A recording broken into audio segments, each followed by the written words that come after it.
Hello and welcome back to the channel.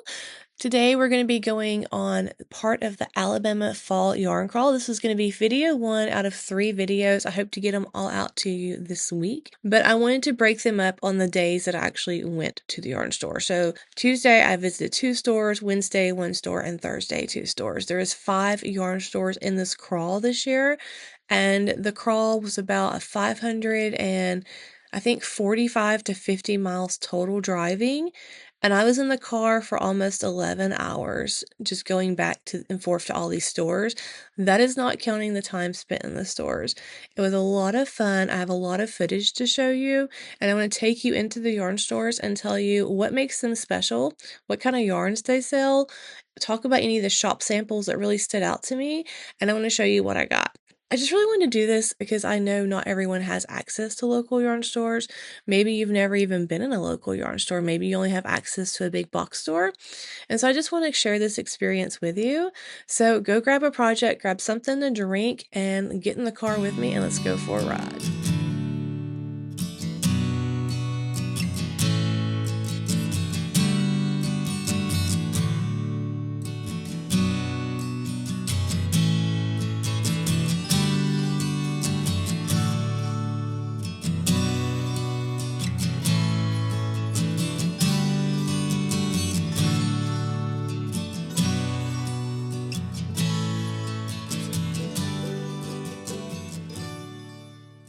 The drive through Birmingham was really lovely. We had to do a couple appointments with my son. He is the one driving on this first day. He is now 18 years old, which just breaks my heart, but that's a whole nother story. And we finally got done with that stuff, and then we started getting closer to Bham. As we got really close, I saw this really cool mural that I had to share with y'all. It was outside of a record shop, and the yarn store is not far from this. So it was my first time visiting this yarn store, and I do have a couple of notes to share with you. The shop is tucked along Claremont Avenue in downtown Birmingham, and the walk up to the store set the perfect tone. You do park on the side of the street, but there is parking in the rear if you would like to use that. The street was lined with trees, and there were a few leaves falling, like I mentioned in my last video. Not really for seasonal change, more because we haven't had rain and things are dying, but it does give you this fall aesthetic feel that does fit the whole vibe of a yarn crawl. So as you walk up the stairs, you do notice this yarn bombed pole, which I thought was the perfect little decoration out front of the store. The store is a converted house. It's this really pretty bluish gray color, and I think it's just a really cute way to bring some charm into a local yarn store. When you first enter the yarn store, you enter in a little section that's almost like a closed off porch. To the right of you is this couch. I think it was a pretty blue color. It looked very cozy, perfect for sitting and knitting or crocheting because it had these big windows. You can look out and watch the busyness of the street in front of you. And then to the left was this little rack that had some hanging finished garments on there, as well as a table, I'm guessing for classes or for a little meetup, or just sit and craft while a friend shops kind of thing. Do you want to talk about a couple of these sweaters? This one that I'm showing I thought was adorable. I love how the colors just kind of fall into each other and fade. This is called the TULC, or the Ultimate Cozy Lacy Sweater, and I'll link it down below because I've already added it to my queue. So from there we go into the main part of the store, where to the right you see this blue cabinet. This is what has all the notions, or a lot of the notions on it. On here they had some really cute stuff from Twin Sheared Sheep, as well as some maker bags, and I did pick up something from this cabinet that I'm going to show you after we talk about this yarn store. Yarn continues around the sunny corner of the windows, leading right to the fireplace. I couldn't help but to imagine and think about when this store was an actual home, the fires that were built and made in that fireplace. And it made me wonder if whoever had that house in the past, if they were a knitter or crocheter and sat in front of that fireplace knitting and crocheting, and then have it for years down the road actually become a yarn store where other knitters and crocheters come and to knit and crochet together. It was just a really kind of cute moment and aspect about the store that I enjoyed. Today, though, the fireplace is decorated with some cute amigurumi. These are made by a local maker, and the store sells them through the shop. They were super adorable, and I almost consider bringing one home, although I have nowhere for it to go. I don't know if you noticed, but those really colorful little snips along the fireplace kind of set up like a garland on it. I thought that was a really cute way to display those and sell those, and I'm kind of kicking myself for not getting a pair because you can never get enough of those things. I just lose them all the time. But adjacent to that was the register, and then beyond that was like another little room of the shop.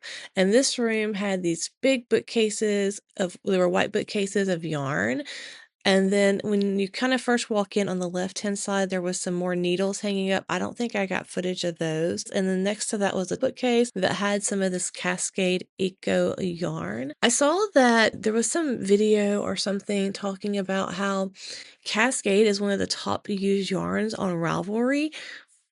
And I thought that was kind of interesting because you do see a lot of it in local yarn stores, but you also see a lot of Barocco. And I honestly thought Barocco would be used more than Cascade.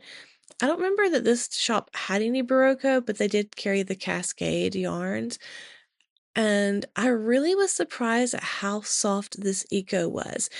I remember feeling it in the past and I thought it was a lot more coarse, but it was really, really soft. And it even referred to my queue. And if I had something that would have worked for this, I probably would have brought one of these home, but I left it at the store and said goodbye to it. But also in that same room, there was this huge table, more like an island, that had bookcases underneath it, and that is where a lot of the Malabrigo yarns lived. I didn't look through them really or get a lot of footage because Malabrigo is just such a prominent yarn, really at any local yarn store, and it's just always the same colorways. I love Malabrigo, don't get me wrong, but I do like when I find some of the random one-off series that they do. But I was trying to behave, and I didn't wanna look at them and have a desire to want one of them. But I really thought this whole section and this whole yarn store had a lot of natural light, and it was very bright.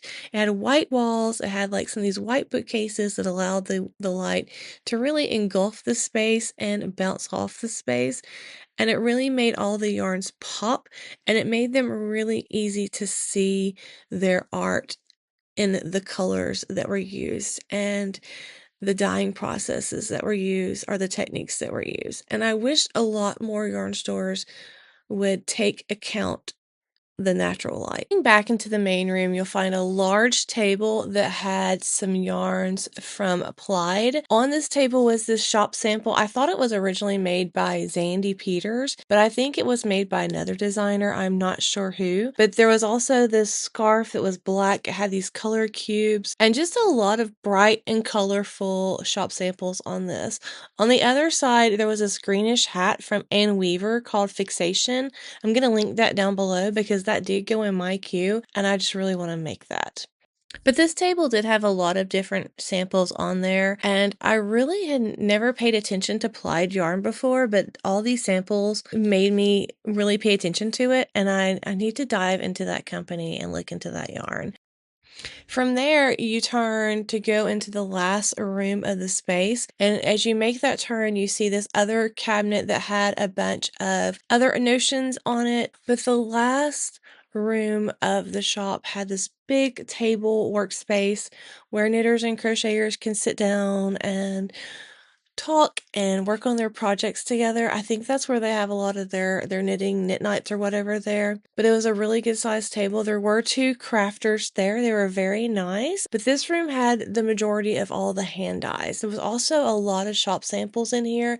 I wish I could have got more footage of it, but there were people in there, and I don't like taking videos of people just for privacy reasons, and I don't want to intrude upon that. But this room did have a lot of hand dyed yarns in it. And on the back left corner, I couldn't really get to because there was another lady looking over there, so I'm really not even sure what yarns were there. I saw that there was some yarns 40% off, but I'm just going to leave you with this footage left of the store, and then I'm going to meet you back and talk about what I got from here.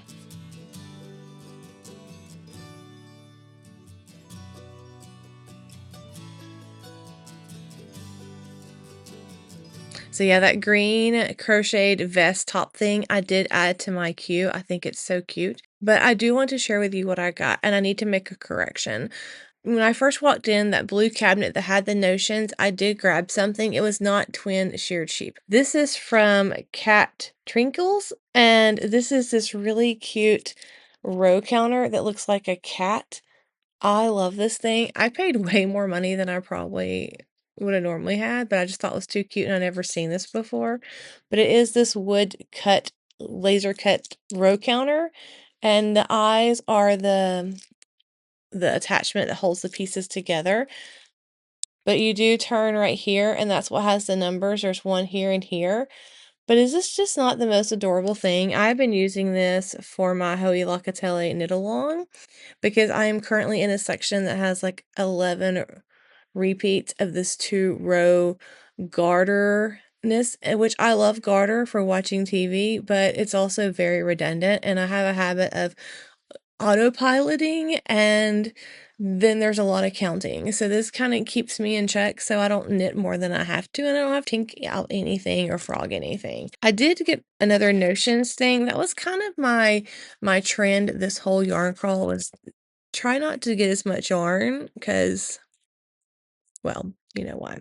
So I did get this from that same section, and this was the twin, and it's not twin, it's twice sheared sheep. I keep wanting to call this twin. Twice sheared sheep quick gauge, and it's a gauge ruler. It's acrylic see-through, and the way this works is you lay this on your piece, and then you just count the stitches in the box. You line them up, and it tells you exactly what your gauge is. And I love things that make life simple. Things should make life simple. And so I made sure to get one of those. I also got a skein of yarn here. And I also got a punch card. They do have a rewards program at this store, which I think is a great thing to have.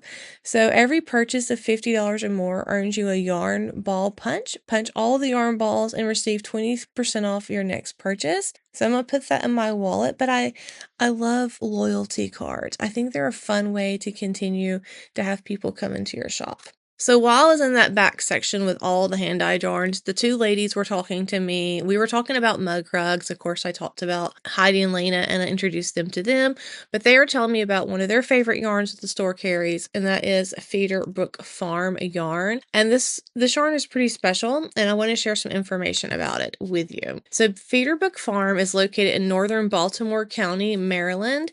The family has owned and operated the farm since 1970. They focus on producing high-quality hand-dyed yarns and fibers from their sheep and from fibers produced by other farmers. Their products include locally milled hand-dyed yarns. They grow the sheep, they get them locally processed, the wool and spun, and then they hand-dye them, called moss. It's 260 yards, made in the USA, hand-washed only, which is fine because I only hand-wash my knits anyways. It is a 3-weight yarn, which is a DKA, talked about that. But this is 100% BFL, which is a blue-faced luster, and I just love BFL yarn. It has a nice bounce to it, and it has a gorgeous ply on this yarn, which is really going to help it show some amazing stitch detail. And so while I was there, I pulled up my Ravelry account, and I found this cabled beanie that is going to be perfect for this, and the cables and this kind of ply, where it's a really nice tight ply, it's just going to make the stitches and the cables just pop and give it a lot of dimension. But I really appreciated the ladies taking the time to tell me about the yarn and the farm, and that kind of helped, encourage me to buy it, I guess you can say. So thank you for enabling me. Okay, time to get back in the car because we have some more traveling to do. We are now headed to Paper Crane Yarns in Calera, Alabama. This is a really cute little yarn store owned by Ashley. Ashley is the dyer behind Paper Crane Yarns. She does have a YouTube channel as well, and I'm going to link that down below, where she talks about her yarns and what she's knitting on. She opened this shop in January of 2020, but her yarn dyeing business has been sold through Etsy prior to that. I love her dye style. She does some really gorgeous color yarns, yarns, and she's really good at doing speckled yarns. But let's go ahead and head on in. Ashley's store is a little bit smaller than Knit Bham. That is no indication that this is less of a store. This store had so much charm and cuteness. It was just ridiculous. There was a lot of color, a lot of joy. There's just a lot of Ashley's personalization in the store that just kind of drew you in and gives you a little bit more insight about her and what I guess inspires her, because her store was full of inspiration. So when you walk into the left, she has some of her hand dyes paper crane yarn. There is her sport weight yarns, and there is some DK weight yarns, fingering weight and worsted weight. And then she has like this little menu to tell you the prices of them. And then adjacent to that is the non-superwash yarns that she has. She has a lot of gorgeous colors, and I really wish I bought a couple more of them. She does still sell online, so if you see any of these you like, you can definitely buy her hand dyes online. I highly encourage it. But she also had some fiber, and I almost got one of those. I was tempted to get one of those because I have set up a new place in my shed for my wheel. And then she has this bookcase that has a bunch of commercially dyed yarns on there. But all around the shop, you're going to see these little areas of inspiration and cuteness. So from the ceiling area kind of thing, there was some really cute colorwork socks. The bookcases have a little trinkets on them. I mean, it's just a little bit of personalization throughout this entire store. And there was really a lot to look at. I kind of felt like I was having to rush through because my son was in the car, and I really wish he wasn't out there because I would have spent a lot more time in here. But she just had some jarred, I think it was like jelly or honey in the store, and then she had these baskets of different yarns. And then can we just talk about all the banners and bunting hanging everywhere? There was a bunch of handmade bunting. So either it was hand sewn because she does sew, or it was crocheted, but it just kind of really brought a sense of whimsy to the store that really made my heart smile. And I think it really suits her because she is just the most adorable little thing and very bubbly. And the fact that when I went there, her daughter was sleeping in the back, but she was so cute. She was like, "Shh, my daughter's sleeping." But I love that, she has her daughter there with her, and she's doing all this stuff, incorporating her as part of her story. And I'm big on stories, so that meant a lot to me. But she has this little counter that you pass by, and next to it is a rack of a lot of the sweaters that she has knit. If you've not watched her podcast, I highly suggest you doing so because she has knit the most stunning colorwork sweaters and shawls. This is just a small sampling of them. Her colorwork is just, it's uncanny. Like, it is some amazing stuff. Then you walk by this little, it kind of goes into the second area, which is a lot bigger space. And in here, there's like this thing on the wall that has a bunch of cross stitch kits. And I was tempted to look through those, but I knew that I already had cross stitch kits that I haven't even started yet. So I made myself just kind of push past those. But her whole store is just full of things to look at and so much color work. She does a lot of color work and gorgeous, gorgeous yarns at every single turn. When you go into the main room on the left, there's this really big green sofa. It's velvet. I'm going to be honest. That is what has inspired me to get a sofa out here. And I really want to put it right here where I am and move this table over into under the window. But I would love a sofa. And I just fell in love with her green velvet sofa. I don't know if she watches this channel. I don't know if she ever is going to watch this video. But I have sofa envy. So bad right now because of that sofa. It's when you first walk in and you look across, there's like this little table that had this pumpkin-y stuff on there, and I got a sticker from that.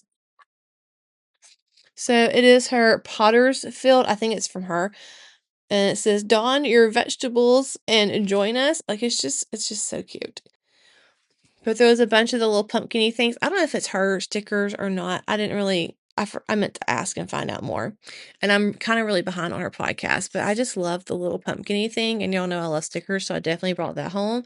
And then right next to that was this cart, and she had some minis on there. And I fell in love with the mini set. It was like a 20-gram fingering weight, and I think like a 50-gram DK weight, maybe. I don't remember. But I really wish I picked up the smaller mini 20-gram pack. Like, I'm really, really mad at myself for not getting that. I have thought about that since I've left her store, and it was just a couple of them on the bottom shelf, and I know she included some in the grand prize for the yarn crawl, which I don't even think they've announced yet. I know I haven't been called if I was the winner yet, but I'm like, fingers crossed I win so that I can get those minis, because the colors were just this really pretty fall palette that I just love so, so much. And then on top of that, she had another one of her, I guess, seasonal colorways for the month. It was just really pretty yellows and browns. She has a couple of her shop samples in there that she knit of other designers. I noticed that she had the shawlography that she had knit, and she did it in these really pretty pastel colors. You can see it in the video. And then she had a bookcase in front of the window, which had some plants on it and some other yarns. And there was even a little clearance section at the bottom. And on that clearance section, I picked up this. This is a Oak Oopsie colorway. It is a 50-gram, 437 yards of 75% Suri alpaca and 25% mulberry silk. I think it was like 30 or 40% off, but it's so soft and pretty. And I'm going to hold it together with another one of the yarns I got from her that I'm going to talk about in a second. But she just had a lot of hand-dyed yarns from her and other companies, and just little yarny related goodness things in there, like hot pads. She had some of the yarn caddies, and she had some wool washes. It was a lot of little things in a not of a big space, but it felt like a big space because of the way that she had the whole thing laid out. And then in the kind of to the side of that main room, she had this table that had some other hand-dyed yarns on it, and it had a couple of spinners that had stitch markers on there. And next to that was a coat rack that had some yarn bags on there. And I do love a project bag, especially if it's a really cute print. And I have a lot of project bags. I've actually redid my closet so I can get to mine a little bit better. But I found this and I bought this. This is a twice sheared sheep project bag. I love the fabric, and I really love the bag shape of this and the size. It's got corgis and cats on it with yarn. I love this faux leather bottom, so it won't get wet, and it kind of goes up about an inch on the side. The bag is lined. There is a zipper all along the back of the bag. The closure of the bag is a zipper, and it's a really nice zipper that has an ergonomic zipper pull that just kind of fits perfectly in your fingers. And then there is a wrist attachment so you can put it around your wrist, but I did pick up this project bag there. And I was not gonna get it, but I just thought it was too cute. And again, I'm really trying to not buy as much yarn. I was also gifted one of these. So there is an Alabama Fiber Festival coming up November the 14th and 15th of this year in Birmingham at the at the Cahaba Brewing Company. And I'm gonna hold up the barcode for that for a second, and I'll talk about that again later on throughout the series. And then there's also a ruler on this, which I thought was nice, and I'll probably just keep it in this bag for memory purposes anyways.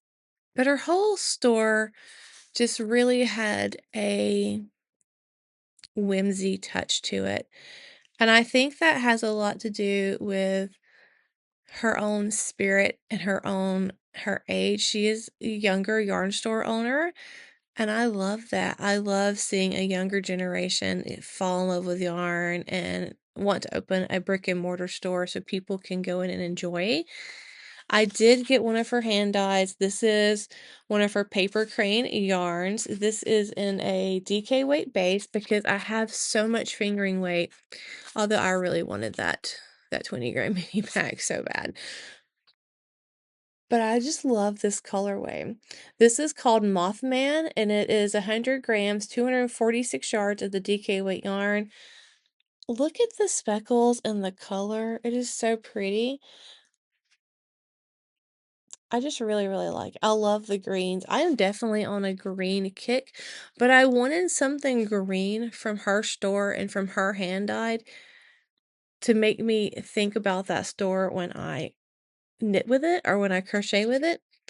And I have to say, it was because of that stinking couch.